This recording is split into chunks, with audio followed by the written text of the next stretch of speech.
Hey everybody, it's Will at VIP Mortgage. It's time for your local lender update.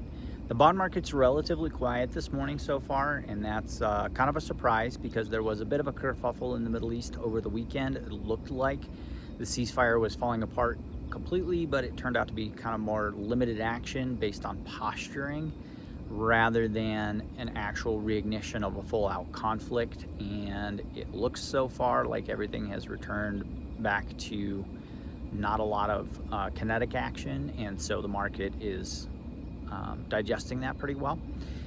However, there's another factor in play that could affect mortgage rates, and that is more of a supply and demand issue.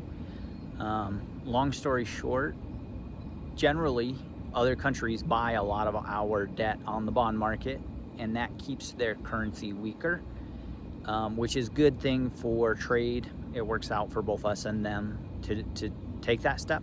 But because oil is more expensive, they want the strength of their currency to increase so that it's not quite so expensive for them to buy the oil. So that could really cause some turbulence in the bond market this week. We'll have to wait and see how that plays out, but it's a factor that could cause mortgage rates to rise a little bit, because the bond market is going to have to increase yields to compensate for less people buying the debt. So this is one of those things where last week I talked about, is the increase in oil price going to be more of a long-term pressure on the market, or is it going to be shorter term?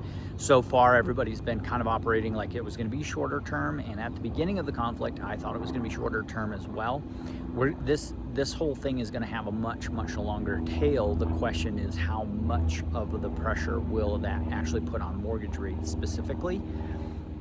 That being said, the market is calm this morning. Last week, everything kind of just moved sideways a little bit, which is what I expected. With the week before, we had a lot of improvement, and usually once we see a bunch of improvement, it stalls and sometimes goes back the other direction. We didn't lose a lot of ground, it just kind of moved sideways, and so that keeps us in that new normal that developed after the turbulence from the Iran war. So we're staying in that new normal range for now, but I do expect a little bit of increases based on that supply and demand issue. If there's anything I can do for you, give me a call, 719-232-7553.